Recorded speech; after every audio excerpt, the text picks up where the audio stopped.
Hey divas, happy Sunday, and I hope that y'all are having a blessed day. Yes, I'm coming to y'all in my natural state right now. Went to church, came home, and so I'm just tired. I have no energy right now, but I want to come to y'all real quick, talking about depression and basically suffering in silence. I'm not going to try to hold y'all long, but I just want to, tell y'all that I do suffer from depression. Um, I don't really make it known to people, but I have been talking to my therapist and stuff, and she was telling me that it's okay to suffer from it. Everybody does. But there are a lot of people that basically suffer in silence and they don't talk about it. And so we were talking about me, you know, going on medication because my doctor had brought it up, but I was like, no, I don't want to be on medication. I don't want to do it. And I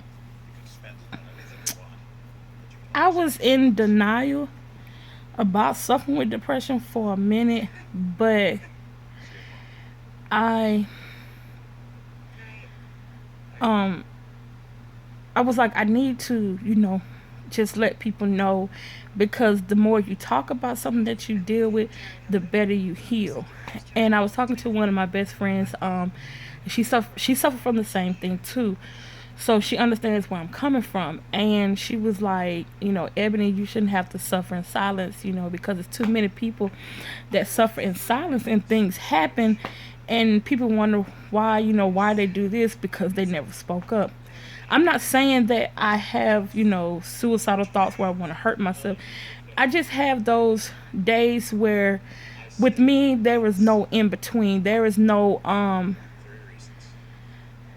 like happy whatever. It's just like it's either I'm here today or here tomorrow. So there's like no gray areas. I can be up or down.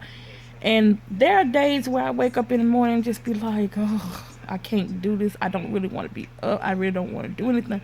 And I have to force myself to get up and do stuff. And then there's days where I just wake up and I'm just happy go lucky. Like, I'm okay. I'm fine. Like this morning, woke up happy. Like, I was like, okay, Lord, I thank you for allowing me to wake up happy. You know what I'm saying? I want to be like this every day where I wake up happy. And I think the worst time of my depression was when I was with Araya's dad. Like, it was up and down, up and down. And I got to the point where I hid it real good. I mean, now I can still hide it real good, but there's certain people that can see it and can tell, there's something wrong with me. And there are times where I really don't like talking about it because I don't trust people. I don't like really talking to people. I don't trust a lot of people. So there's certain people that I talk to. And it's just something that I am coming to grips with and learn to deal with, and taking it day by day. And talking to some people, I realized that I'm not the only one that goes through it.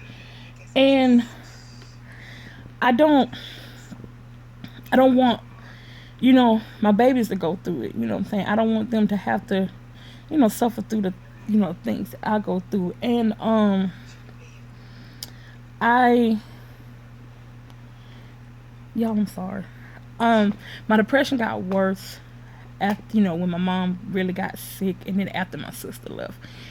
And after my sister left, it's just like, okay, now I have a whole new routine, because when my mom was living, I was, my sister was here, she'll go to work, she had to get up in the morning for PT, she'll go to work. And there were days where I had to take my mom to dialysis and to her doctor's appointment, pick up her medicine, and she had physical therapy.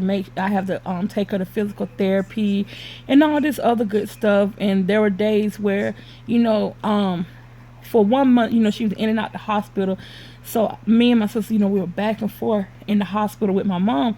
Eventually it takes a toll on you. Then I had a Rhea, and all that good stuff. But now it's like I don't have my mom to take care of, and then my sister, she's deployed, so it's just me and Araya. And me and my sister, we always had each other, and for her to be gone now, um, June will make a whole year since she been gone, but she'll be back home, and it was hard to adjust to, and I still haven't adjusted to, because when you're in a routine, and then you break that routine, it's just like, okay, like, how do I get used to this? And for about 3 weeks, I kind of shut down, and I you know didn't want to face the world, didn't want to go out, and I sheltered myself. I stayed in, I went to church, what I'm saying, good, went to church, put on a happy smile, like, yeah, I'm happy to be here, but on the inside, I was just like, I don't really want to be here, and then come home and do the same thing, again. There were days where I just wanted to stay in bed and just sleep. I did not want to be bothered. I didn't want to do nothing. Sometimes I find myself like just crying, don't know what's going on, and it's like sometimes I can tell when I'm in a depressed mood, but then sometimes I can't tell it, and then when it does happen, I'm so far into it, I'm just like, okay, I don't want to be here. And I can, like I said, I can get in and I can get out of it with no problem. If I pray and I cry and I talk to somebody. But I think I noticed that it's certain things in my life that put me there. And now I'm becoming to the grips, like, okay, I got to start removing these things out of my life that put me in this spot, because I have a child to raise. I have things I got to do. You know what I'm saying? And I'm like, I can't be in a funk, and I don't want to do what I want to do. And it be sometimes when I get in that mode and I just want to stay there. I'm just like, okay, Lord, I feel more comfortable here. You know what I'm saying?